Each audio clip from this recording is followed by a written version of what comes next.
嗨，大家好。2021年11月24日，长征5号遥5运载火箭搭载嫦娥5号探测器，在中国文昌航天发射场发射成功，开启了中国又一次探月之旅。此次发射是中国探月工程的第6次任务，计划实现月面自动采样返回，助力深化月球成因和演化历史等科学研究，是我国航天领域迄今最复杂、难度最大的任务之一。13年前的2007年10月24日，嫦娥1号豪情远赴广寒宫，开启了中国的探月之旅。如今，嫦娥5号再次发射，距离中国载人登月也越来越近了。那么今天我们就来介绍一下中国宏大的探月工程和世界各国对于月球的探索和尝试。嫦娥应悔偷灵药，碧海青颠夜夜心。中国人对于月宫的遐想其来有自。之前介绍过长征5号、神舟10号、天宫2号和嫦娥4号。嫦娥顾名思义，它的目标只有一个，那就是月球。月球俗称月亮，古时又称太阴、玄兔。古书中告诉我们，上面住着嫦娥、玉兔和吴刚。但大家可能不知道的是，上面还有一位太阴星君。月球是地球唯一的天然卫星，并且是太阳系中第5大的卫星。月球的直径是地球的1/4，质量是地球的1/80。相对于所环绕的行星，它是质量最大的卫星，也是太阳系内密度第2高的卫星，仅次于木卫一。月球表面布满了由陨石撞击形成的环形山。月球与地球的距离约为38.4万公里，大约是地球直径的30倍。为了一圆中国人的月宫梦，2004年嫦娥工程正式开始，这也是中国国家航天局启动的第一个探月工程。之前天问1号的视频中介绍过，首次执行火星任务的天问1号探测器将在火星实现绕、着、巡3位一体的任务，而嫦娥工程也有类似的3步走计划，不过略有不同，我将其称为3大步和3小步。3大步为探、登、驻3个步骤。探即是中国从2004年开启的探月工程，注意这个探专指无人探月，自嫦娥1号开始，一直将持续到嫦娥8号。登指的是载人登月，驻即长久驻月，也就是建立月球基地。而第一个探又分为3小步，即绕、落、回3个阶段。一期工程绕由嫦娥1号完成。2007年10月24日18点05分，嫦娥1号在西昌卫星发射中心发射升空，远赴广寒宫。据说这一项目用修2公里地铁的经费，打造了38万公里的天路。嫦娥1号成功完成了首次绕月飞行，共传回 1.37TB 的有效科学探测数据，并获取首幅全月图。2009年3月1日，嫦娥1号以受控的方式撞击月球风腹海区域，成功完成使命。紧接着2010年10月1日18时59分，国庆节，嫦娥2号在西昌发射成功，首次使用 X 频段测控，获得图像分辨率 1.3 米的红弯3维影像，首次实现在月球背面无测控条件下主动发动机点火变轨，并对嫦娥3号着陆区进行高分辨率成像。嫦娥1号和2号的绕行也为后期3号的落打下基础。2013年12月2日，嫦娥3号在西昌发射了，首次实现我国航天器在地外天体的着陆与巡视勘察，成功完成了小3步的第2步。玉兔1号月球车也第一次映入国人的眼帘，并与着陆器来了个彼此互拍，使中国成为世界第3个掌握落月探测技术的国家。距离上一次有人类航天器成功着陆月球已过去37年。目前嫦娥3号的着陆器仍在工作，也是迄今为止世界上月面工作时间最长的着陆器。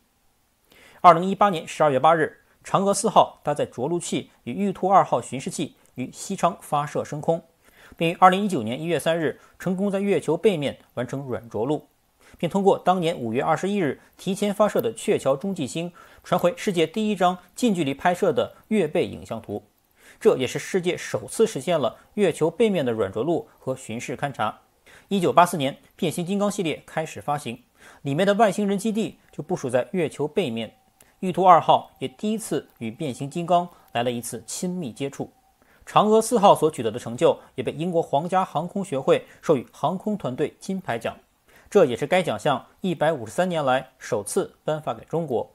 自此3步走的落已成功达成，接下来就是更重要也更危险的回。回的任务将由这次发射的嫦娥5号率先完成。2020年11月24日，嫦娥5号移至海南文昌卫星发射场发射升空，也是中国首个实施无人月面取样并返回的航天器。由于需要首次完成落和回，所以航天器的设计也更为复杂，重量达到 8.2 吨，由轨道器、返回器、着陆器和上升器组成，由我国现在运力最强的长征5号完成发射。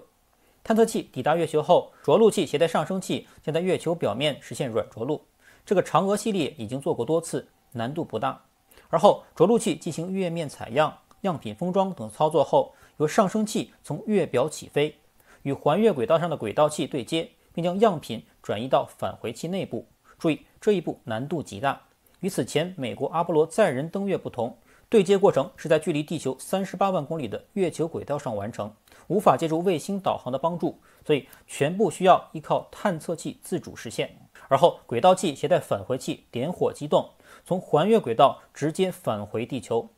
返回器将在载入大气层前与轨道器分离，最后降落在中国北方的内蒙古草原上。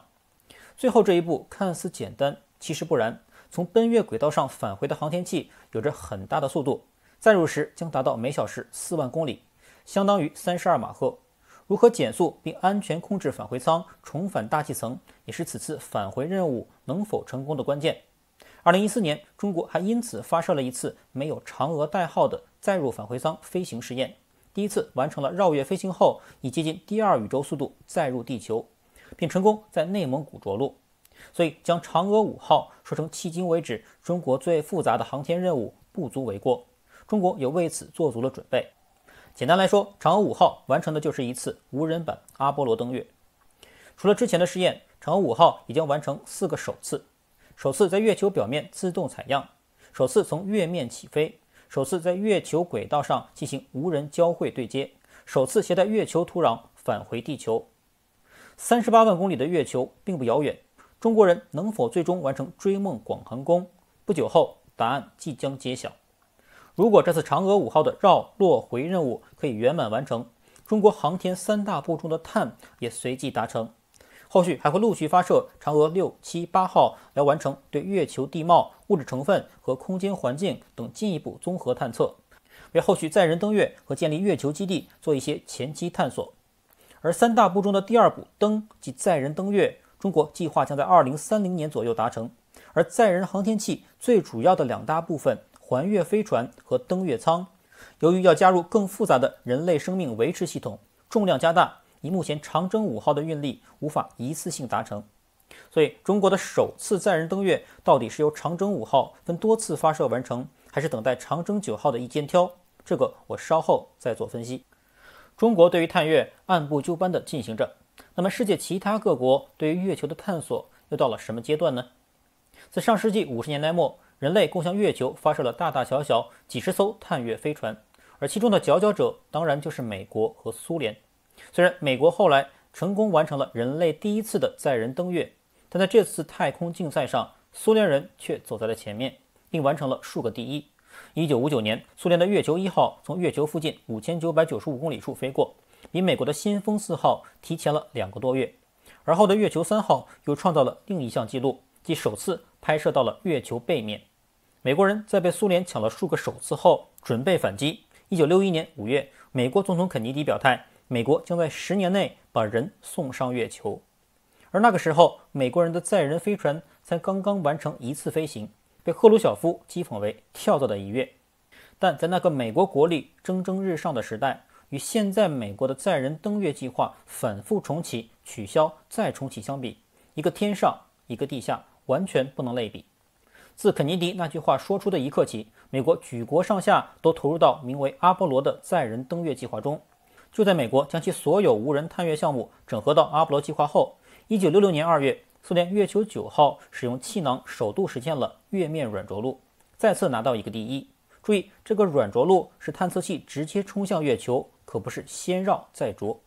不过没多久，这个绕又被苏联人拿下。1960年4月，苏联的月球10号首次完成了绕月飞行。本来苏联人按部就班地实现无人登月并返回，取得的成就并不会小，但面对美国人一门心思地投入载人登月，苏联人犹豫了。最终国力只有美国一半的苏联决定同时再上马载人登月项目，而这个项目自始至终都伴随着几个设计局无休止的争吵和反复，它的命运似乎也从一开始就注定了。1968年12月25日圣诞节，美国的阿波罗8号首次完成载人绕月飞行，让美国人第一次抢到先机。而后的9号和10号也成功完成了载人登月前的最后准备。苏联人急火攻心，匆忙赶制的 N1 火箭在第一级未做整体试车的情况下就被推上发射台，4次试射全部爆炸。而美国的土星5号13次发射全部成功。1969年7月20日，迎来了人类历史上最重要的日子，阿波罗11号登月舱在月球近海着陆成功。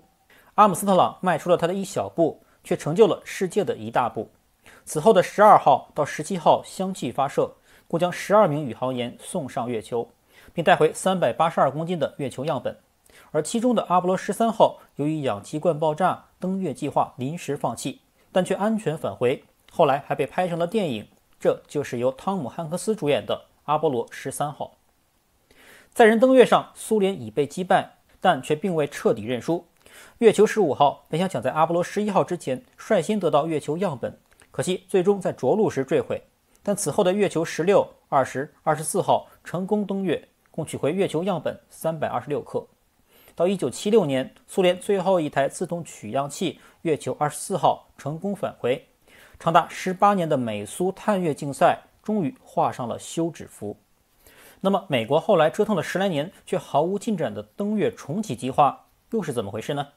？2004年，就在中国启动嫦娥工程的同一年，小布什政府宣布美国重启载人登月。那么问题来了，到底是采用如40年前土星5号这种近地轨道运载能力超过100吨的一射到底，还是采用运力只有几十吨但技术相对成熟、成功率也更高的火箭多次发射完成登月呢？显然前者的预算更高，承包商的油水自然也就更多了，于是有了制造 Ares 超大火箭的计划。但白宫新鲜人奥巴马一上台就发觉这个吞金巨兽就是个无底洞，2010年把它给取消了。但承包商波音和洛克希德不干了，展开了无与伦比的政府游说，并将计划重新包装，换了个名字，再次上马。这就是后来的 SLS。 注意，这个 SLS 仍将采用一射到底的超级大火箭。波音为了自身利润考虑，封杀性价比更高、火箭技术也更为成熟的多次发射载人登月计划，这被前员工乔治·索尔斯教授揭发出来才得以知晓。感兴趣的可以参考王梦圆先生的一篇分析文章，链接放在下面的说明处。就这样，16年过去了，到了2020年的今天，美国重启的载人登月计划依旧一事无成，中国应该引以为戒。所以刚才提到的中国载人登月到底是采用一射到底的长征9号，还是相对成熟的长征5号呢？我想中国的航天人才们应该会找出适合我们的最优解。那么长征9号就不需要研发了吗？当然不是，更遥远的火星还在等着我们呢。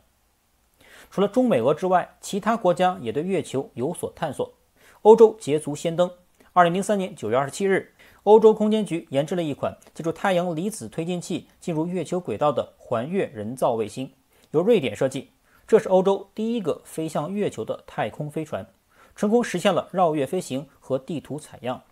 但此后在着和回上再无任何进展。2007年前后，就在中国嫦娥1号发射升空开启探月之旅时，日本和印度也相继发射了辉夜姬和月船1号，掀起了亚洲探月竞赛的小高潮。日本的辉夜姬如中国的嫦娥一般，取自日本古老的物语文学作品，但怎么听怎么都有点卡通的味道。辉夜姬于2007年9月先于中国嫦娥发射升空，并成功进入绕月轨道，之后还释放出2个子卫星，分别在月球正面和背面运行。虽然辉夜姬早于中国发射，但对于嫦娥3号所完成的着和巡，日本方面虽早有规划，但因为技术和资金的原因一直推迟，时至今日仍然没有进展。最后就是印度。2008年10月22日，印度月船1号发射升空，并成功进入工作轨道，但2009年8月底由于失联被迫提前终止。紧接着月球2号来了，要实现在月球表面软着陆和巡游，与嫦娥3号的任务类似。月球2号与俄罗斯合作，由在无人登月经验丰富的俄罗斯负责着陆器。本想在中国嫦娥3号之前完成发射，但由于俄罗斯没能按时完成着陆器，后来又退出，被坑了的印度只能独立打造月船2号。最后在历经8年无数次推迟后，终于在2019年7月发射升空了。虽然成功进入月球轨道，但最关键的登月一步，着陆器在距月表 2.1 公里处信号丢失，着陆失败，着陆器与月球车尽毁。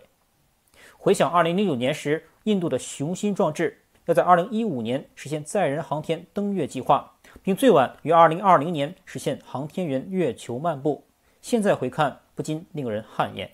好，本期视频就是给大家回顾了一下中国的嫦娥工程和此次发射的嫦娥5号的主要任务，